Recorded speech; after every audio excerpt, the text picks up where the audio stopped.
নমস্কার। এই অবগাহন সাহিত্য পত্রিকায় আপনাদের সকলকে স্বাগত জানাই।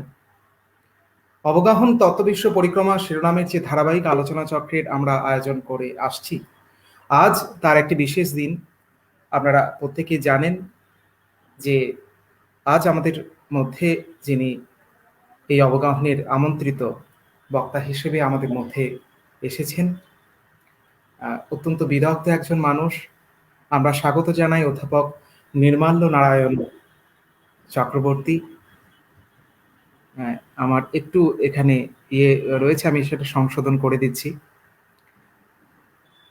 তার আজকের যে আলোচনার বিষয় তা হলো ধ্রুপদী ভারতীয় দর্শনে মানবতাবাদ। আপনারা জানেন যে এই অবগাহন তত্ত্ববিশ্ব পরিক্রমার যে শিরোনামের আলোচনা চক্র, যার মধ্যে বহু মানুষ তাদের মূল্যবান মতামত রেখেছেন। আমরা চাইব যে অবগাহনে যারা শ্রোতা এবং দর্শক রয়েছেন, এই আলোচনা চক্রের শেষ পর্যন্ত তারা আমাদের সঙ্গে থাকবেন এবং তাদের যদি কোনো রকম কোনো প্রশ্ন স্যারের বক্তব্যের নিরিখে থাকে, তাহলে সেটা তারা আমাদের স্ক্রিনে রাখতে পারেন। আলোচনা শুরুর আগে স্যারের অনুমতি নিয়ে স্যারের কিছু পরিচিতি, আসলে এত বিদগ্ধ একজন মানুষ, তার লম্বা পরিচিতি, আমি সেগুলো আমাদের স্ক্রিনে রোলিং হবে, স্যারের যাবতীয় কাজকর্মের যে লিস্ট। কিন্তু প্রাথমিকভাবে একটু আমি বলে নিই। অধ্যাপক নির্মাল্য নারায়ণ চক্রবর্তী, তিনি দর্শন বিভাগ রবীন্দ্র ভারতী বিশ্ববিদ্যালয়ে কর্মসূত্রে রয়েছেন। অত্যন্ত গুরুত্বপূর্ণভাবে তিনি প্রাক্তন ডিন হিসাবেও ফ্যাকাল্টি অফ আর্টস তিনি ছিলেন এবং একই সঙ্গে ডিরেক্টর হিসেবেও কিন্তু ভারত সরকারের অত্যন্ত গুরুত্বপূর্ণ একটি পদে তিনি ছিলেন। এছাড়াও ভিজিটিং ফেলো হিসেবে ইউনিভার্সিটি অফ হায়দ্রাবাদ তিনি 2007-এ ছিলেন। এছাড়াও আসাম ইউনিভার্সিটি শিলচর, সেখানেও তিনি ছিলেন। আমরা তার কিছু উল্লেখযোগ্য গ্রন্থের কথা এখানে বলতে চাই। এ হিস্ট্রি অফ নব্য ন্যায় স্কলারশিপ ইন বেঙ্গলি। এছাড়াও বিভিন্ন সম্পাদিত গ্রন্থ রয়েছে তার, যেমন নলেজ, ট্রুথ অ্যান্ড রিয়ালিজম। একই সঙ্গে তার স্বতন্ত্র গ্রন্থ একাধিক রয়েছে। আমরা আর কথা বাড়াবো না, আমরা সরাসরি স্যারের বক্তব্যে প্রবেশ করব। আমি অনুরোধ জানাই স্যার, আপনি আপনার আজকের যে আলোচনা সেটি করুন। আমরা আলাদা পর্বে যদি কোনো প্রশ্ন থাকে সেটা নিয়ে যাব। স্যার। বেশ, প্রথমেই এই অবগাহন পত্রিকার যারা সঞ্চালক তাদের সকলকে শুভেচ্ছা জানাই, কৃতজ্ঞতা জানাই। আমাকে আজকে একটি খুব সুন্দর বিষয়ে কিছু বক্তব্য রাখার সুযোগ করে দেওয়ার জন্য। যারা আজকে আমাদের সাথে উপস্থিত হয়েছেন শ্রোতা হিসেবে, তাদের সকলকেই আমার শ্রদ্ধা, প্রীতি এবং শুভেচ্ছা জানাই। আজকে আমাদের আলোচ্য বিষয় ধ্রুপদী ভারতীয় দর্শনে মানবতাবাদ। মানবতাবাদ বা যাকে আমরা ইংরেজিতে বলি হিউম্যানিজম, তার বিচিত্র প্রকাশ বহু বিশিষ্ট চিন্তাবিদের লেখার মধ্যে আমরা পাই। সাধারণত যখন আমরা মানবতাবাদ বা হিউম্যানিজমের প্রসঙ্গ উল্লেখ করি, ইউরোপে যে নবজাগরণ হয়েছিল সেই নবজাগরণের প্রেক্ষাপটে মানবতাবাদের জন্ম, মানবতাবাদের অভ্যুদয়, মানবতাবাদের ইতিহাস নিয়েই আমরা আলোচনা করি। আজকে আমরা প্রাচীন ভারতীয় যে বিচার শৈলী, প্রাচীন ভারতীয় যে চিন্তার ধারা, তার পরিপ্রেক্ষিতে মানবতাবাদ সম্বন্ধে কিছু কথা বলবো। অর্থাৎ ধ্রুপদী যে ভারতীয় দর্শন বা সামগ্রিকভাবে ধ্রুপদী যে ভারতীয় চিন্তা সংস্কৃতি, সেখানে মানুষ সম্পর্কে, মানুষের স্বরূপ সম্পর্কে, মানুষের অস্তিত্বের নির্ণায়ক রূপে যে সমস্ত উপাদানের কথা ভাবা হয়েছে সেইগুলি সম্পর্কে খানিকটা আলোচনা আজকে আমরা করব। আমি যখন ধ্রুপদী ভারতীয় দর্শন কথাটা বলছি, আমি বোঝাতে চাইছি প্রাচীন কালে ভারতবর্ষে যে ধরনের দার্শনিক চিন্তা পরিলক্ষিত হয়, সাধারণভাবে ভারতীয় দর্শনের মধ্যে যে চিন্তা বা যে ভাবনা ফুটে উঠেছে তার সম্বন্ধেই কথা বলবো। কোনো বিশেষ দার্শনিক সিদ্ধান্ত বা কোনো বিশেষ দার্শনিক পরিপ্রেক্ষিত নিয়ে কথা বলছি না। সেই কারণেই আমি বলছি যে ধ্রুপদী ভারতীয় দর্শন, অর্থাৎ সাধারণভাবে যে সমস্ত ভারতীয় দার্শনিকদের কথা আমরা উল্লেখ করি প্রাচীন ভারতে, যাদের গ্রন্থগুলি অনেকটা সংস্কৃতে, কিছুটা পালি এবং কিছুটা প্রাকৃতে লেখা হয়েছিল এক সময়, সেই গ্রন্থগুলির মধ্যে কি ধরনের চিন্তা ভাবনা মানুষ সম্পর্কে, মানবিক যে সত্তা, সেই সত্তা সম্পর্কে কি ধরনের চিন্তা আমরা লক্ষ্য করতে পারি, সেইটাই সংক্ষেপে আজকে আমরা আলোচনা করার চেষ্টা করব। একটা কথা আমাদের শুরুতেই মনে রাখা দরকার, সেটা হচ্ছে এই যে বিভিন্ন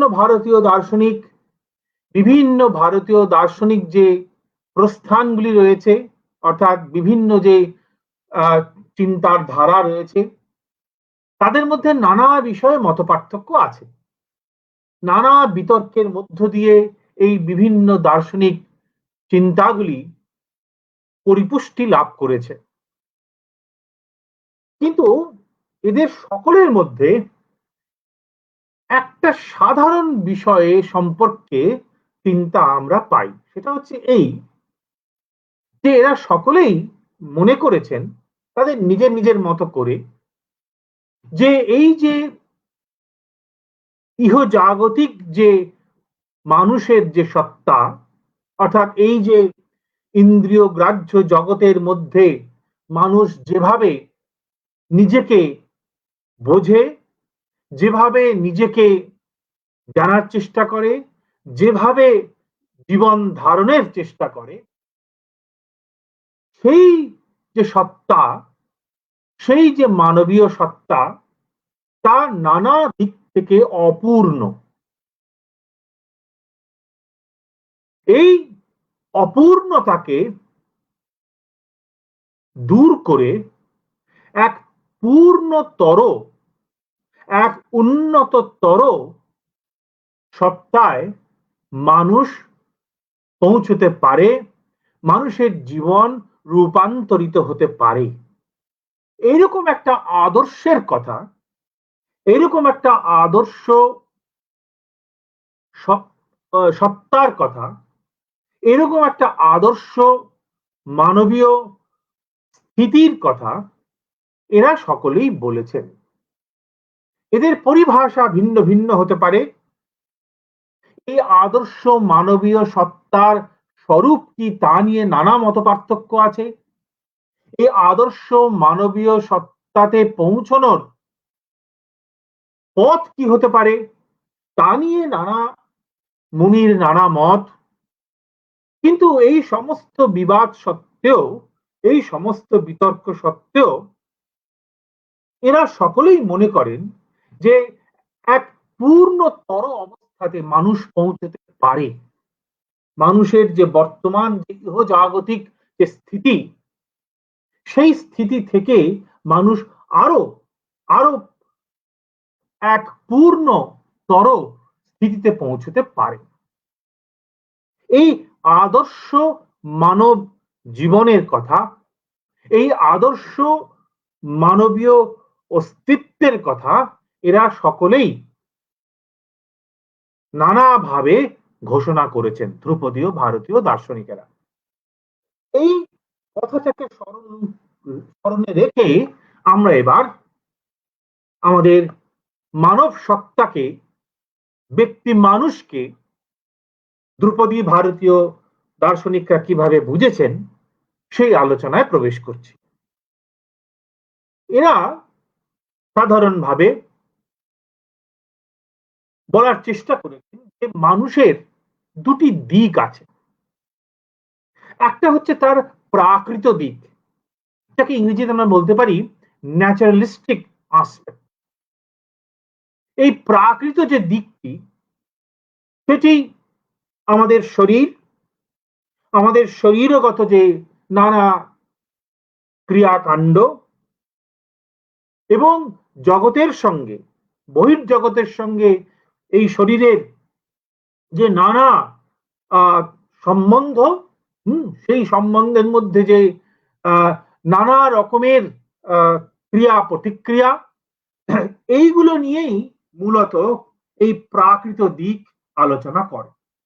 আচ্ছা, যাকে আমরা বলছি প্রাকৃত প্রেক্ষাপট, প্রাকৃত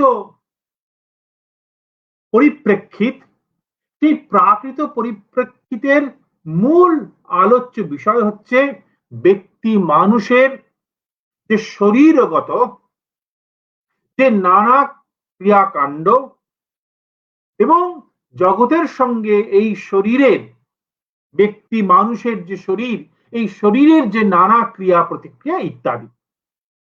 এবং এই যে আলোচনা, এই প্রাকৃত দিকের যে আলোচনা, সেই আলোচনাতে যে নিয়ম নীতি মেনে এই আলোচনা করা হয়, সেটা পুরোপুরিভাবে এই প্রাকৃত জীবনের দিক থেকে, প্রাকৃত নিয়মের দিক থেকে, প্রাকৃত নিয়মের যে নানা গতি প্রকৃতি, তার দিক থেকে আলোচনা করা হয়। তাহলে এটা হচ্ছে ব্যক্তি মানুষের সত্তার একটি দিক, প্রাকৃত দিক। কিন্তু ব্যক্তি মানুষের সত্তার আরেকটি দিক আছে, যাকে আমরা বলতে পারি আধ্যাত্মিক দিক। আমি এখানে যখন আধ্যাত্মিক কথাটা ব্যবহার করছি, সেটা কোনো বিশেষ ধর্মের অনুষঙ্গে নয়। অর্থাৎ ইংরেজিতে যাকে আমরা বলি রিলিজিয়ান, সেই রিলিজিয়ানের সঙ্গে সম্পর্কিত নয় এই আধ্যাত্মিক শব্দটি। এই আধ্যাত্মিক যে সত্তা বা আধ্যাত্মিক যে পরিপ্রেক্ষিত মানুষের অস্তিত্বের, সেই সেই পরিপ্রেক্ষিত ব্যক্তি মানুষের শারীরিক যে ক্রিয়া প্রতিক্রিয়া, তার মধ্যে সীমাবদ্ধ নয়, তার দ্বারা নিয়ন্ত্রিত নয়। এবং এই এই আধ্যাত্মিক যে উপাদান বা এই আধ্যাত্মিক সত্তার যে নানা রকম ফের, সেটা তার উৎস এই প্রাকৃত ইন্দ্রিয় গ্রাহ্য বহির্জগৎ নয়। এই কারণেই এটাকে বলা হচ্ছে যে এটা, এই আধ্যাত্মিক দিকটি প্রাকৃত দিককে যেন অতিক্রম করে যায়। প্রাকৃত দিকের যে নানা ক্রিয়া প্রতিক্রিয়া, তার যে নানা নিয়ম কানুন, তার যে কার্যকারণ প্রবাহ, তাকে অতিক্রম করে যায় এই আধ্যাত্মিক উপাদানের যে যে নিয়মগুলি, সেই উপাদানের যে প্রকাশগুলি, সেই উপাদানের যে স্থিতি। এখন এই দুটি দিকের কথা বলা হচ্ছে, প্রাকৃত দিক, প্রাকৃত পরিপ্রেক্ষিত, আর আধ্যাত্মিক পরিপ্রেক্ষিত, এই দুটির মধ্যে সম্পর্ক কিরকম, কিভাবে এই দুটির মধ্যে সম্বন্ধ নির্ণয় করব, এইটি একটি খুব গুরুত্বপূর্ণ প্রশ্ন ধ্রুপদী ভারতীয় দার্শনিকদের কাছে। এবং এই সম্পর্ক স্থাপনের চেষ্টা নানা জনে নানাভাবে করেছেন। আপাতত আমরা একটি কথা বলতে পারি যে এই দুটি দিক, প্রাকৃত পরিপ্রেক্ষিত আর আধ্যাত্মিক পরিপ্রেক্ষিত, মানবীয় সত্তার যে এই দুটি দিক, এই দুটি দিককে এক সূত্রে ধরে রেখেছে একটা অহং বোধ, আই সেন্স, অহং, আই, আমি, একটা অহং বোধ। আমি এই বোধ এই দুটি দিককে, আমার সত্তার যে এই দুটি দিক, এই দুটি দিককে একত্রিত করে ধরে রেখেছে। এই যে অহং বোধ, আমার মধ্যে যে অহং বোধ আছে, আমি এই যে উপলব্ধি আমার মধ্যে আছে, এই উপলব্ধি আমাকে নিজের থেকে অপরকে পৃথক করে বুঝতে সাহায্য করে। ভেবে দেখুন, মানুষের সত্তার যে প্রাকৃত দিক, সেই প্রাকৃত দিকের যে যে নানা ক্রিয়া প্রতিক্রিয়া এবং তাকে ব্যাখ্যা করার যে নানা নিয়ম নীতি, সেগুলো প্রত্যেকটি শরীরের ক্ষেত্রেই প্রযোজ্য। কিন্তু কিন্তু যখন আমি এই বোধটা আমার হয়, তখন কিন্তু আমি আমার শরীরকে, কথাটা খেয়াল করুন, আমার শরীরকে আমি অন্য শরীর থেকে পৃথক করে বুঝতে পারি। এবং আমি আমার শরীরগত যে উপাদান, আমার শরীরগত উপাদানের যে বৈশিষ্ট্য, আমার শরীরগত উপাদানগুলির মধ্যে যে কার্যকারণ সম্পর্ক, সেগুলোকে কিন্তু আমি অন্য শরীরস্থিত প্রাকৃত উপাদানের কার্যকারণ সম্পর্ক থেকে পৃথক করে বুঝতে পারি। কাজে এই অহং বোধ যেমন একদিকে আমার প্রাকৃত সত্তা এবং আমার আধ্যাত্মিক সত্তাকে একত্রিত করে রাখে, ঠিক তেমনি এই অহংবোধই আমাকে আমার প্রাকৃত সত্তাকে অপরের প্রাকৃত সত্তা থেকে পৃথক করে বুঝতে সাহায্য করে। এবং এই অহংবোধ, এই যে আমি এই বোধ, আমার শরীরকে যেভাবে দেখে, আমার শরীরগত ক্রিয়া প্রতিক্রিয়া, বিভিন্ন উপাদানকে যেভাবে দেখে, সেটা কিন্তু আমি যখন অন্যের শরীরস্থিত প্রাকৃত উপাদানগুলোকে যেভাবে দেখি, তার থেকে পৃথক করে রাখে। আমার কাছে এই অহং বোধের জন্যই আমার কাছে আমার শরীরস্থিত যে প্রাকৃত উপাদানগুলি, তাকে আমি খুব পরিশীলিত ভাবে, খুব টেন্ডারলি তাকে আমি দেখি, তার সাথে আমার সম্পর্ক সেইভাবেই স্থাপিত হয়। যেভাবে অন্যের শরীরস্থিত প্রাকৃত উপাদানগুলির প্রতি আমার সেই সম্বন্ধ স্থাপিত হয় না। তাহলে এই যে অহংবোধ, সেন্স অফ আই, এই আমি, এই বোধ আমার প্রাকৃত সত্তা, আমার শরীরস্থিত উপাদানগুলির যে ক্রিয়া প্রতিক্রিয়া এবং এবং আমার যে আধ্যাত্মিক সত্তা, অর্থাৎ এই শরীরস্থিত প্রাকৃত উপাদানগুলিকে অতিক্রম করে যাওয়া চেষ্টা, এবং এবং সেই যে অতিক্রান্ত যে জগৎ, সেই অতিক্রান্ত জগতের উপাদানগুলিকেও নানাভাবে বোঝার চেষ্টা করা, নানাভাবে তাকে তাকে সামলানো, নানাভাবে তার সাথে একটা সম্বন্ধ স্থাপন করা, এই সমস্ত কিছুই সংগঠিত হয় আমার এই অহং বোধের জন্য। এইখানেই ভারতীয় ধ্রুপদী ভারতীয় দার্শনিকদের একটি একটি বিশেষ চিন্তা এখানে খুব গুরুত্বপূর্ণ হয়ে আসে। সেটা হচ্ছে এই যে তারা বলেন এবং সেটা নানা প্রকার যুক্তি দিয়ে তারা বোঝানোর চেষ্টা করেছেন যে ক্রমান্বয় অনুশীলনের মাধ্যমে একটা কৌশল অবলম্বন করার মাধ্যমে, ক্রমাগত অভ্যাসের মাধ্যমে এই যে প্রাকৃত যে আসপেক্ট, প্রাকৃত যে পরিপ্রেক্ষিত, তার যে সীমাবদ্ধতা, সেই সীমাবদ্ধতা থেকে অহং নিজেকে মুক্ত করতে পারে। কাজেই ক্রমান্বয় অনুশীলনের মাধ্যমে, অভ্যাসের মাধ্যমে অহং তার যে প্রাকৃত সত্তা, তার যে প্রাকৃত পরিপ্রেক্ষিত, সেই প্রাকৃত পরিপ্রেক্ষিত থেকে মুক্ত করতে পারে। এবং এই যে মুক্তি লাভের চেষ্টা, তার ফলে কি হয়?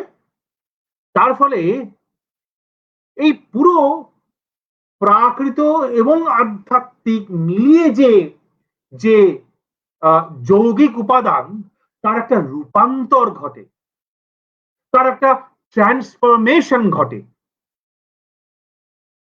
কাজেই ধ্রুপদী ভারতীয় দার্শনিকদের বক্তব্য হচ্ছে যে এই যে মানুষের ব্যক্তি সত্তার যে দুটি দিক, এই দুটি দিকের সম্বন্ধের মধ্যে এমন এক রূপান্তর ঘটানো যায়, এমন এক পরিবর্তন ঘটানো যায়, যেখানে অহং শুধু প্রাকৃত সত্তার, প্রাকৃত পরিপ্রেক্ষিতের সীমাবদ্ধতা থেকে নিজেকে মুক্ত করতে পারে তাই নয়, এই পুরো প্রাকৃত এবং আধ্যাত্মিক এই সবটাই একটা একটা নতুন রূপে যেন প্রকাশিত হয়।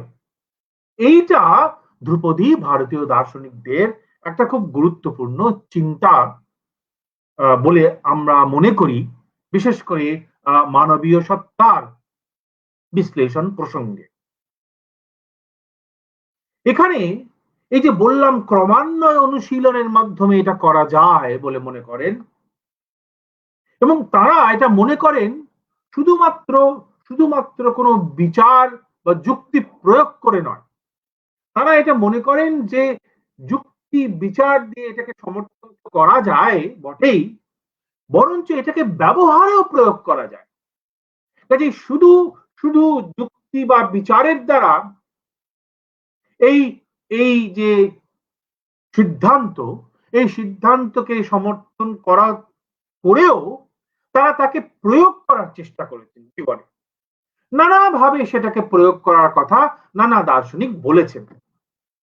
কাজেই এখানে যেটা মূল বক্তব্য সেটা হচ্ছে এই যে অহংয়ের যে একটা রূপান্তর, প্রাকৃত এবং আধ্যাত্মিক এই দুটিরই যে একটা রূপান্তরের কথা বলা হচ্ছে, এটা শুধুমাত্র তাত্ত্বিক বক্তব্য নয়, এটা একটা ব্যবহারিক প্রায়োগিক দিক আছে বলেও ধ্রুপদী ভারতীয় দার্শনিকরা মনে করেন। আমরা এই যে অহং বোধের যে একটা রূপান্তর, সেই রূপান্তরের কথা আমরা তিনটি দিক থেকে ব্যাখ্যা করতে পারি। মানবীয় সত্তার তিনটি দিকের প্রসঙ্গে আমরা এই অহংয়ের এই মুক্তির কথা, অহং বোধের এই রূপান্তরের কথা বলতে পারি। একটা হচ্ছে তার চিন্তার দিক, মননের দিক। দ্বিতীয় হচ্ছে তার ব্যক্তি মানুষের যে ইচ্ছার দিক। আর তৃতীয় হচ্ছে ব্যক্তি মানুষের যে আবেগের দিক।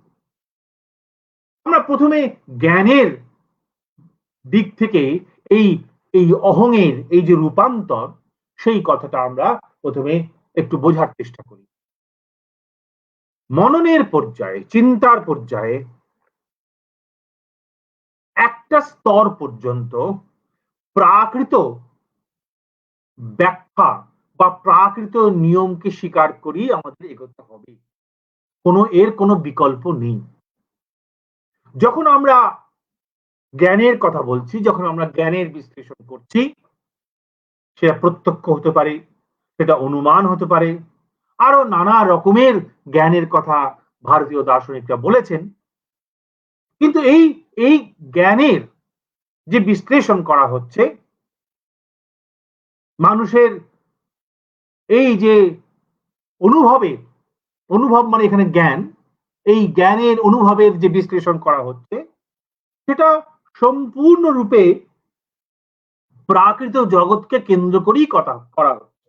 প্রাকৃত জগতের যে নিয়ম, ন্যাচারালিস্টিক ওয়ার্ল্ডের যে এক্সপ্লানেশন, তা সেই ব্যাখ্যার যে পদ্ধতি, তার যে মেথোডোলজি, সেটাকে অবলম্বন করেই, তাকে অনুসরণ করেই এই চিন্তার জগতের যে মানুষের অভিজ্ঞতা তার ব্যাখ্যা করা হয়েছে। ধ্রুপদী ভারতীয় দর্শনে আমরা সেটাই লক্ষ্য করতে পারি। কিন্তু এই টুকুর মধ্যেই তারা সীমাবদ্ধ থাকেননি।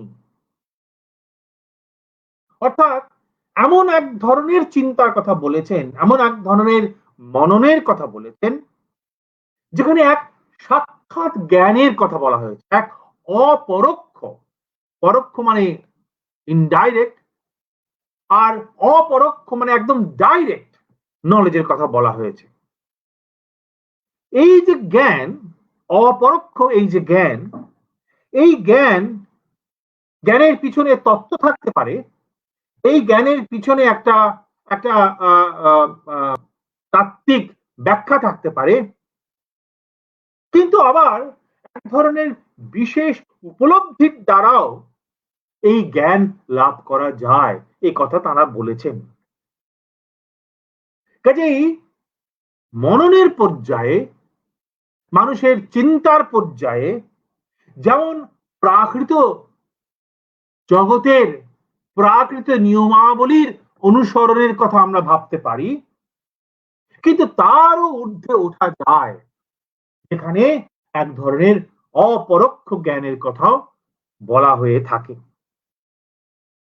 এখন এই যে দুটি দিকের কথা বলছি, মানুষের অস্তিত্বের দুটি দিক, একটা হচ্ছে তার প্রাকৃত প্রেক্ষাপট, আরেকটা হচ্ছে তার আধ্যাত্মিক প্রেক্ষাপট।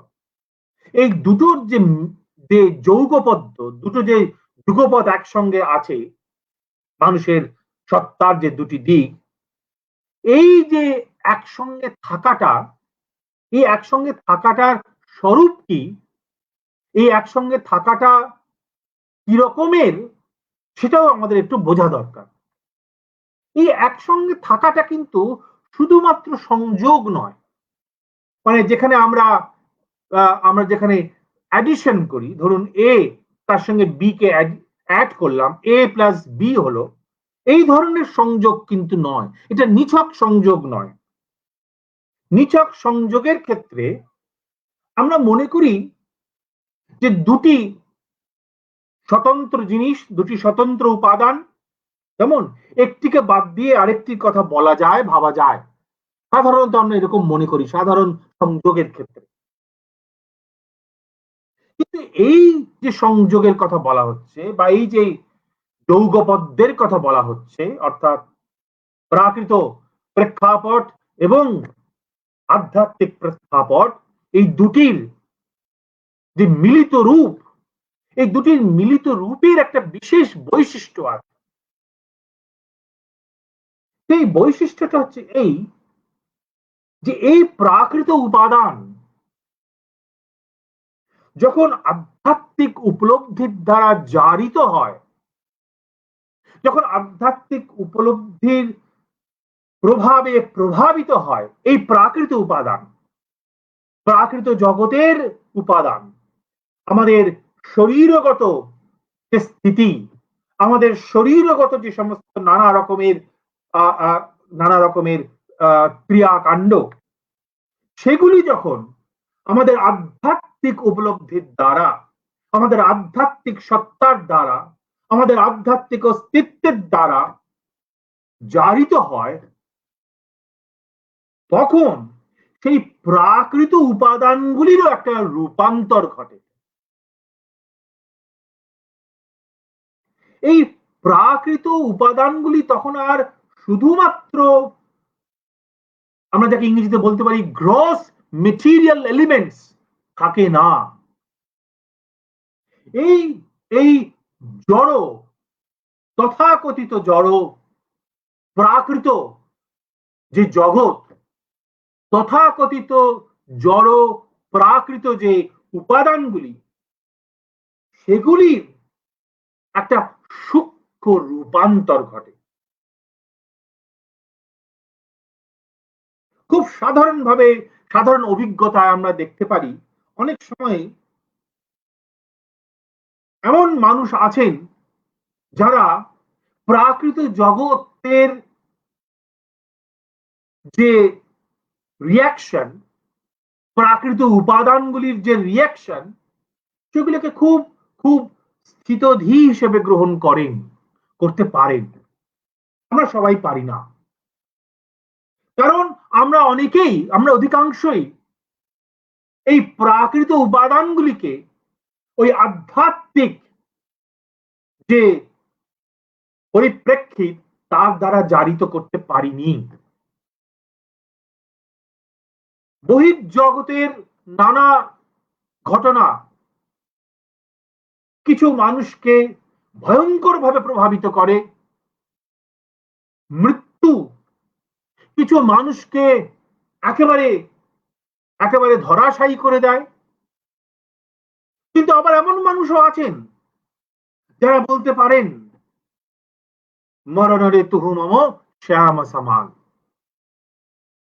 যারা বলতে পারেন আঘাত সে যে পরশ তব সেই তো পুরস্কার। অর্থাৎ তারা এই প্রাকৃত উপাদানগুলিকে, প্রাকৃত জগতের ঘটনাগুলিকে তাদের আধ্যাত্মিক যে সত্তা তার দ্বারা তারা সেগুলিকে নতুন ভাবে প্রকাশিত করেছে। কাজেই তখন সেই পর্যায়ে আমার দুঃখ, আমার বিপর্যয়, আমার শোক, এই এই এই কথাগুলি তখন আর সেখানে স্পষ্ট হয়ে উঠে আসে না। কাজে এই যে ক্রমান্বয়ে বিযুক্তি, অর্থাৎ অহংয়ের এই যে ক্রমান্বয়ী বিযুক্তি, ধীরে ধীরে ধীরে ধীরে অহং নিজেকে বিযুক্ত করছে প্রাকৃত জগতের উপাদানগুলির দ্বারা মুক্ত হচ্ছে না, প্রাকৃত জগতের নিয়মগুলির অধীনস্থ হচ্ছে না। ধীরে ধীরে অহংবোধ, অহং নিজেকে বিযুক্ত করছে। এই যে ক্রমান্বয়ী বিযুক্তি, এই ক্রমান্বয়ী বিযুক্তির ফলে প্রতিটি পর্যায়ে, আমরা যদি পর্যায়ের ভাগ করতে পারি, প্রতিটি পর্যায়ে অহং যেন অপসৃয়মান হচ্ছে, সরে সরে যাচ্ছে। এই সরে যাওয়ার যে পদ্ধতি, জানি না এই সরে যাওয়ার একেবারে শেষ পর্যায়ে কি আছে, কিন্তু অন্তত তাত্ত্বিকভাবে এই সম্ভাব্যতার কথা আমরা বলতেই পারি যে এই বিযুক্তির চরম পর্যায়ে প্রাকৃত উপাদানগুলি তার এমনই রূপান্তর ঘটে, প্রাকৃত জগতের এমন এক অপূর্ব সুন্দর নতুন উপস্থিতি ঘটে, যেখানে আমার, মম এই বোধটাই আর থাকে না, অহংয়ের এই বোধটাই আর থাকে না, আমার আর কিছু থাকে না। রবীন্দ্রনাথ সেই যে বড় আমি আর ছোট আমির কথা বলেছিলেন, কাজেই এই অহং, এই বড় আমি, এই বিযুক্তির চরম পর্যায়ে যখন পৌঁছয়, তখন ছোট আমি আর কিছু থাকে না, তখন আমার আর কিছু নেই। তখন আমি অহং সবার মধ্যেই অহংকে দেখতে পাই। তাই উপনিষদে বলেছেন যে যখন একই আত্মা নিজেকে সকলের মধ্যে দেখতে পায় তত না বীজগুপ্সতে, তখন আর কোনো হিংসা থাকে না। কেন? এই অহং, যে অহং আমার মধ্যে আছে, সেই অহং পৃথিবীর আর সকলের মধ্যেই আছে। সেই কারণেই তো উপনিষদ বলেছিল নেহ নানাস্তি কিঞ্চন, জগতে নানা নেই, জগতে বহু নেই, জগতে একটাই আছে। যে এক আমার মধ্যেও আছে, যে এক অপরের মধ্যেও আছে, যে এক সমগ্র সৃষ্টির মধ্যে আছে। এই যে ক্রম বিযুক্তি, এই যে অহংয়ের ক্রম বিযুক্তি, এই ক্রম বিযুক্তির ধারাটি বড় অদ্ভুত। এক অর্থে তো আমার এই শরীর প্রাকৃত জগতের অংশ, এক অর্থে তো আমার শরীর প্রাকৃত উপাদান দিয়েই তৈরি, এক অর্থে তো আমার শরীর প্রাকৃত জগতের নিয়মগুলির দ্বারাই নিয়ন্ত্রিত, চালিত।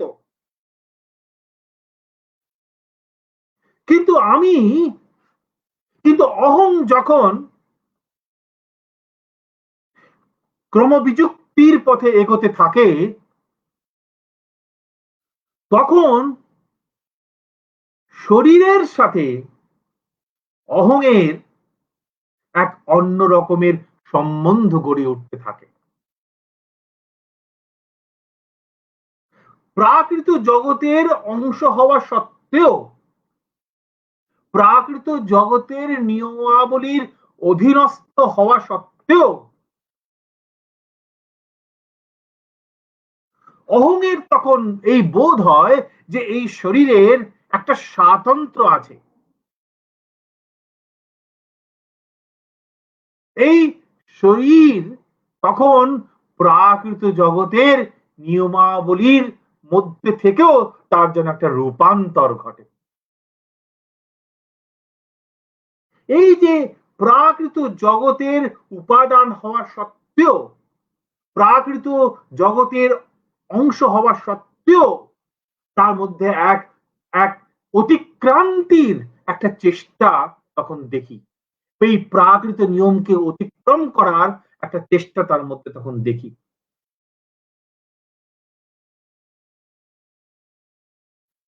যদিও চরম পর্যায়ে, বিযুক্তির যে চরম পর্যায়, আধ্যাত্মিক সত্তা একেবারে স্বতন্ত্র অবস্থায়, স্বয়ং সম্পূর্ণ অবস্থায় থাকে, কিন্তু তার আগে পর্যন্ত বিযুক্তির যে বিভিন্ন পর্যায়, সেখানে কিন্তু প্রাকৃত এবং আধ্যাত্মিক দুটি একসঙ্গে আছে। কিন্তু এক একটি পর্যায়ে যখন আমরা উঠছি, অহং যখন ক্রমবিযুক্তির যে বিভিন্ন পর্যায়ে তখন পৌঁছচ্ছে, তখন কিন্তু আগের পর্যায়ে থেকে পরের পর্যায়ে পর্যায়ান্তরে যাওয়ার সময় প্রাকৃত উপাদানের ভূমিকা, প্রাকৃত জগতের ভূমিকা, প্রাকৃত ঘটনাগুলির ভূমিকা লঘু থেকে লঘুতর হচ্ছে। প্রাকৃত উপাদান, প্রাকৃত সত্তা, প্রাকৃত অস্তিত্বের এই যে লঘুত্ব, এই লঘুত্বের ফলে কি হয়? এই যে আপাত দৃষ্টিতে যে ভৌত শরীর, পঞ্চভূত দিয়ে তৈরি এই যে শরীর, এই যে ফিজিক্যাল বডি, এই শরীর তখন আধ্যাত্মিক উপাদানের গ্রহণে যোগ্য হয়ে ওঠে। কাজেই এই যে শরীর প্রাকৃত উপাদান দিয়েই তৈরি, তারও কিন্তু একটা রূপান্তর ঘটে। সেই প্রাকৃত উপাদান দিয়ে যে তৈরি যে শরীর, সেও কিন্তু তখন প্রাকৃত নিয়মাবলীর মধ্যে সীমাবদ্ধ থাকতে চায় না। প্রাকৃত নিয়মাবলীর মধ্যে যে আমরা সীমাবদ্ধ থাকতে চাই না, তার কিছু কিছু প্রমাণ আমাদের সাধারণ অভিজ্ঞতার মধ্যেও দেখতে পাই। আমাদের যখন ভ্রম প্রত্যক্ষ হয়, আমরা যখন ভুল করে অন্ধকারে একটা দড়ি পড়ে আছে তাকে সাপ বলে ভাবি, তখন কিন্তু দেখুন কি হচ্ছে, প্রাকৃত জগতের সাধারণ নিয়মে আমি কিন্তু সাপ দেখে চমকে উঠেছিলাম, চেঁচিয়ে দূরে সরে গিয়েছিলাম বা তাকে মারতে উদ্যত হয়েছিলাম। এটা আমার প্রাকৃত জগতের যে যে উপাদানগুলি যেভাবে তাদের নিজেদের মধ্যে ক্রিয়া প্রতিক্রিয়া করেছিল, তার ফলেই আমি এটা করতে চেয়েছিলাম। কিন্তু পরক্ষণেই যখন হয়তো আলো আনা হলো, তখন বুঝতে পারলাম যে না না না না, এটা তো সাপ নয়। এবং খানিকটা নিজের প্রতি তখন খানিকটা খানিকটা আহ আহ উপহাসের মতো বোধ হয় যে মা আমি কি বোকা ছিলাম, আমি এটাকে সাপ ভেবে আমি কত কি করেছি। এটা হচ্ছে অতিক্রান্তির একটা লক্ষণ, এটা হচ্ছে অতিক্রান্তির একটা চিহ্ন। প্রাকৃত উপাদানের সীমাবদ্ধতাকে অতিক্রম করার একটা সাধারণ চিহ্ন হচ্ছে এই ব্রহ্মজ্ঞান, যা আমাদের প্রত্যেকেরই কোনো না কোনো সময় হয়েছে। কাজেই এই অভিজ্ঞতাগুলি থেকে যদি আমরা কোনো সাধারণ সিদ্ধান্তের দিকে যাওয়ার চেষ্টা করি, তাহলে এরকম কথা বলতে পারি যে কথা ঠিকই, যে আমরা যখন প্রত্যক্ষ করি, ধরুন উদাহরণ হিসেবে আমি প্রত্যক্ষের কথা বলছি, আমরা যখন কিছু দেখি সেটা বিষয়ের প্রত্যক্ষ, বিষয়কে দেখি। আমার সামনে একটা টেবিল আছে, সেই টেবিলটাকে আমি দেখলাম, টেবিলের আমার প্রত্যক্ষ হলো। কিন্তু যদি ধীরে ধীরে প্রাকৃত জগতের যে সীমা, তাকে যদি আমরা অতিক্রম করে যাওয়ার চেষ্টা করতে থাকি, তাহলে দেখবো এই যে প্রত্যক্ষ, এই প্রত্যক্ষটা তখন আর বিষয়ের প্রত্যক্ষ হচ্ছে না, তখন এই প্রত্যক্ষটা আসলে অহংয়ের প্রত্যক্ষ হচ্ছে। অহং প্রত্যক্ষ করছে, এইটাই গুরুত্বপূর্ণ হয়ে দাঁড়ায়। অর্থাৎ তখন প্রত্যক্ষটা বিষয় কেন্দ্রিক না হয়ে অহং কেন্দ্রিক হয়ে দাঁড়ায়। তখন প্রত্যেকটা আর প্রাকৃত উপাদানের যে সীমাবদ্ধতা, তার যে নিয়মগুলি, তার মধ্যে সীমাবদ্ধ থাকে না। অর্থাৎ অর্থাৎ বিষয়ের স্বাতন্ত্র্য তখন ব্যাহত হয়। তখন এরকম বোধ হয় যে বিষয় সেটা তো অহংয়ের জন্যই, অহংই তো তাকে বিষয় রূপে প্রকাশ করেছে, অহংই টেবিলের প্রত্যক্ষ করেছে। কাজেই সেই এবার এইটাকে যদি আরো আরো আমরা সামান্যীকরণ করি, তাহলে এই প্রাকৃত জগৎ সম্পর্কে যে আমাদের জ্ঞান, সেই জ্ঞানটা বিষয়ের জ্ঞান না হয়ে, সেই জ্ঞানটা বিষয় কেন্দ্রিক না হয়ে, সেই জ্ঞানটা অহং কেন্দ্রিক হয়ে ওঠে। অহংই এই জগৎটাকে এইভাবে প্রকাশিত করেছে।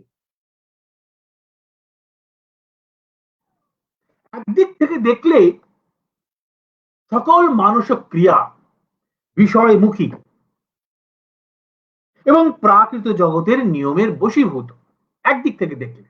অর্থাৎ প্রাকৃত যে উপাদান, প্রাকৃত যে পরিপ্রেক্ষিত আমাদের সত্তার, তার দিক থেকে দেখলে একথা আমাদের বলতেই হবে। কিন্তু যখন এই অহং, আমাদের চৈতন্য নিজের সম্বন্ধে যখন অবহিত হয়, নিজের সম্বন্ধে যখন সচেতন হয়, তখন বিষয়ের জ্ঞাততা প্রকাশিত হয়। অর্থাৎ বিষয়ে যে বিষয় হওয়ার যোগ্য, এইটা তখন প্রকাশিত হয়। এবং তখনই আমাদের যে বিভিন্ন মানস যে ক্রিয়াগুলি আছে, জ্ঞান তার মধ্যে একটা সেই মানসিক ক্রিয়াগুলির একটা রূপান্তর ঘটে, তাদের আধ্যাত্মিকীকরণ ঘটে। আমাদের আমাদের আমাদের মেন্টাল অ্যাক্টস গুলো তখন স্পিরিচুয়ালাইজড হয়ে যায়। এই কারণে একদিক থেকে যেমন কথা সত্য যে আমাদের যখন বিষয় সম্পর্কে জ্ঞান হয় তখন বিষয়টাই আমাদের জ্ঞানের কারণ। একদিক থেকে আমার যখন টেবিলের জ্ঞান হচ্ছে তখন টেবিলটা নিশ্চয়ই আমার টেবিল বিষয়ক জ্ঞানের কারণ। কিন্তু বিষয়কে নির্বাচিত করা, বিষয়ের দিকে দৃষ্টি দেওয়া, এটা জ্ঞানের স্বকীয় বৃত্তি। সে যেভাবে চায় এই বৃত্তিকে সে কাজে লাগাতে পারে। ব্রহ্মজ্ঞানের ক্ষেত্রে একটু আগে ব্রহ্মজ্ঞানের উদাহরণ দিলাম, বা কল্পনার ক্ষেত্রে জ্ঞানের এই স্বাধীনতা থাকে। কাজেই যখন নিজের সম্বন্ধে অবহিত যে চৈতন্য, এই স্ব অবহিত চৈতন্য কিন্তু প্রাকৃত জগতের সীমাবদ্ধতা থেকে মুক্তি পেতে চায়। সেই কারণেই আমরা বলতে পারি এই স্ব অবহিত যে চৈতন্য সে অতি প্রাকৃত, অর্থাৎ সেই প্রাকৃত জগতের প্রাকৃত উপাদানের যে নিয়মাবলী তার দ্বারা সীমাবদ্ধ নয়। এই যে স্ব অবহিত যে চৈতন্য, এই স্ব অবহিত চৈতন্যে আধ্যাত্মিক উপাদান বা আধ্যাত্মিক প্রেক্ষিত স্বতন্ত্রভাবে উপস্থিত থাকে, বিষয় স্বতন্ত্রভাবে উপস্থিত থাকে, বিষয়ের উপস্থিতি এখানে গৌণ হয়ে পড়ে। প্রাকৃত জগতের ক্ষেত্রে, প্রাকৃত অভিজ্ঞতার ক্ষেত্রে বিষয়ের উপস্থিতি অবশ্যই স্বীকার্য, কিন্তু যখন এই অবহিত চৈতন্য যেখানে আধ্যাত্মিক সত্তা যেখানে পূর্ণরূপে প্রকাশিত হচ্ছে, সেখানে কিন্তু সে বিষয় স্বতন্ত্রভাবে উপস্থিত থাকে। তাহলে দেখুন, চিন্তার দিক থেকে, মানুষের মননের দিক থেকে আমরা এইভাবে এক অতিক্রান্তির কথা বলতে পারি, অর্থাৎ প্রাকৃত জগতের অতিক্রান্তির কথা, প্রাকৃত জগতের প্রাকৃত অস্তিত্বের অতিক্রান্তির কথা আমরা বলতে পারি। আমরা ইচ্ছার দিক থেকেও, মানুষের যে ইচ্ছার যে জগৎ, সেই ইচ্ছার জগতের দিকে তাকালেও কিন্তু আমরা এই অতিক্রান্তির কথা আমরা ভাবতে পারি। এই ইচ্ছার জগতেও কিন্তু একটা ক্রমবিযুক্তির কথা আমরা ভাবতে পারি। কার ক্রমবিযুক্তির কথা বলছি? অহংয়ের ক্রমবিযুক্তির কথা বলছি। কিসের থেকে ক্রমবিযুক্তির কথা বলছি?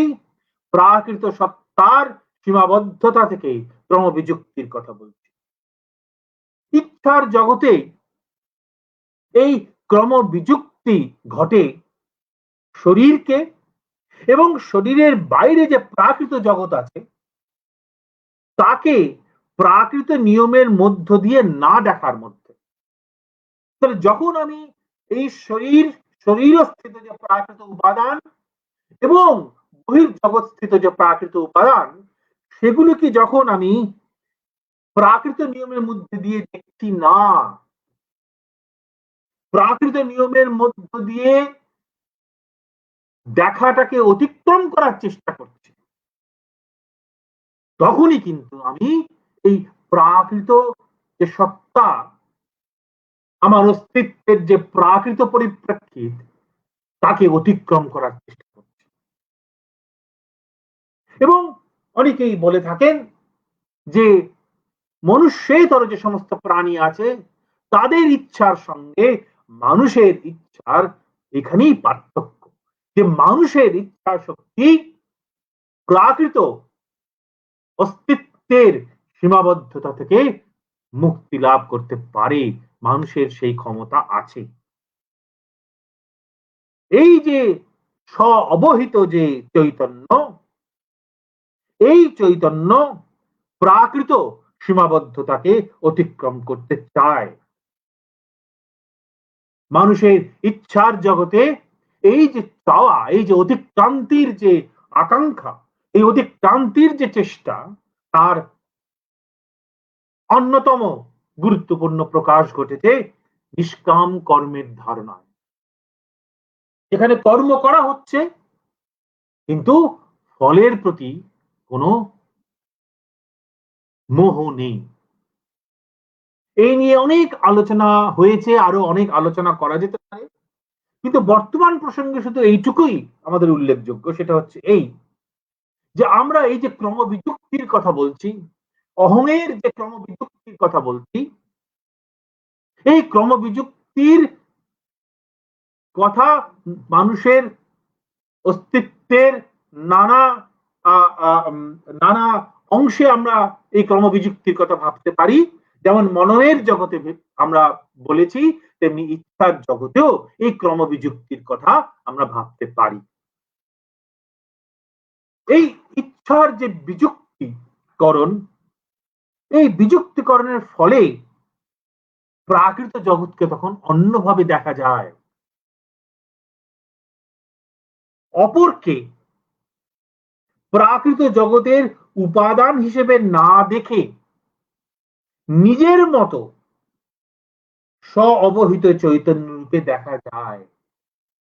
কাজেই যখন এই ইচ্ছার জগতে অহংয়ের ক্রমবিযুক্তি ঘটছে, তখন কিন্তু অপর ব্যক্তি সে কিন্তু এই অহংয়ের কাছে আর 10টি জিনিসের মতো প্রাকৃত জগতের উপাদান মাত্র নয়।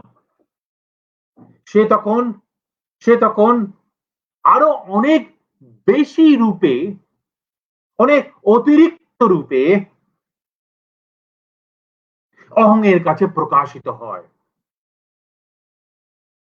অহংয়ের যে স্ব অবহিত চৈতন্য, সেখানে সেই অপর তখন অন্যভাবে প্রকাশিত হয়। সে তখন শুধু 8-10টি জিনিসের মতো আমার কাছে ব্যবহারযোগ্য মাত্র নয়।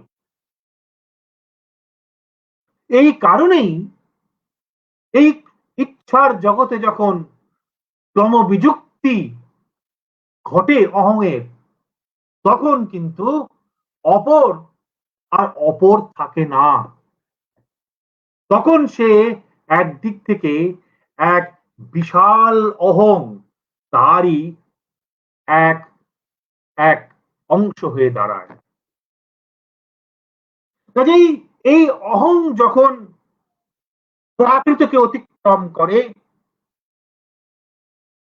সকল অপরকে যখন এক বিরাট অহংয়ের অংশ রূপে দেখে, তার থেকেই তো ঈশ্বর এর ধারণা সৃষ্টি হয়েছে। এক জীবন দেবতার প্রসঙ্গ এসেছে। সামাজিক, দেশগত, কালগত নানা ভিন্নতার কারণে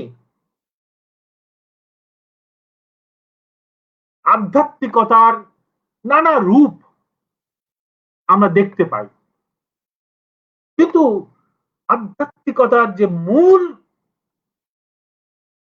সারমর্ম যেটি, সেটি হচ্ছে এই, অন্তত ইচ্ছার জগতের কথা যদি আমরা বলি, তাহলে আমরা বলতে পারি এই যে বিযুক্তিকরণ, অহংয়ের ক্রমান্বয়ে বিযুক্তিকরণ, এই ক্রমান্বয়ে বিযুক্তিকরণের মধ্যেই আধ্যাত্মিক উপাদানের স্বাতন্ত্র রক্ষিত হয়ে আছে।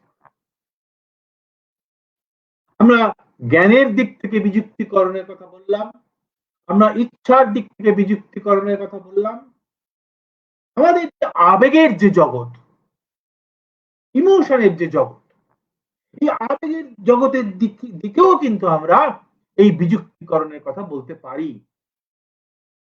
ক্রমবিযুক্তির, অহংয়ের ক্রমবিযুক্তির কথা বলতে পারি। এই আবেগের দিক থেকে অহংয়ের ক্রমবিযুক্তিকরণের কথা সবচেয়ে বেশি বলা হয়েছে বৈষ্ণব দর্শনে। ভক্তিবাদী যে দর্শন, সেখানে এই ক্রমবিযুক্তির বিভিন্ন পর্যায়ের বিস্তৃত বিশ্লেষণ করা হয়েছে। বিশেষ করে গৌড়ীয় বৈষ্ণব দর্শন সম্পর্কে আপনারা যারা অবহিত আছেন তারা দেখবেন, তাদের যে মূল গ্রন্থগুলি যদি পড়েন দেখবেন সেখানে এই আবেগের জগতে এই ক্রমবিযুক্তির কথা কিভাবে বলা হচ্ছে এবং এই ক্রমবিযুক্তির ফলে প্রাকৃত জগৎ সম্পর্কিত আবেগের, প্রাকৃত উপাদান সম্পর্কিত আবেগের এক রূপান্তর ঘটছে। এই রূপান্তরের কথা এক আবেগমূলক ভাষায় সূক্ষ্মাতি সূক্ষ্ম বিশ্লেষণ আমরা দেখতে পাই ভক্তিবাদী দর্শন। তাহলে মানুষের মননের জগতে, মানুষের ইচ্ছার জগতে এবং মানুষের আবেগের জগতে এই ক্রমবিযুক্তির কথা যে বলা হয়েছে এবং এই ক্রমবিযুক্তির মধ্য দিয়েই মানুষের স্বরূপকে বিশ্লেষণ করা হয়েছে, মানবীয় অস্তিত্বের যে দুটি দিক প্রাকৃত এবং আধ্যাত্মিক তার এক অভিনব বিশ্লেষণ করা হয়েছে, এটি আমার কাছে মনে হয় ধ্রুপদী ভারতীয় দর্শনের মানবতাবাদ প্রসঙ্গে এক অত্যন্ত গুরুত্বপূর্ণ অবদান।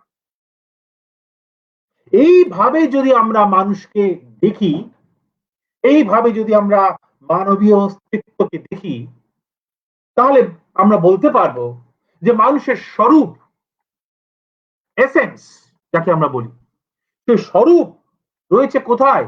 এই ক্রমবিযুক্তির মধ্যে।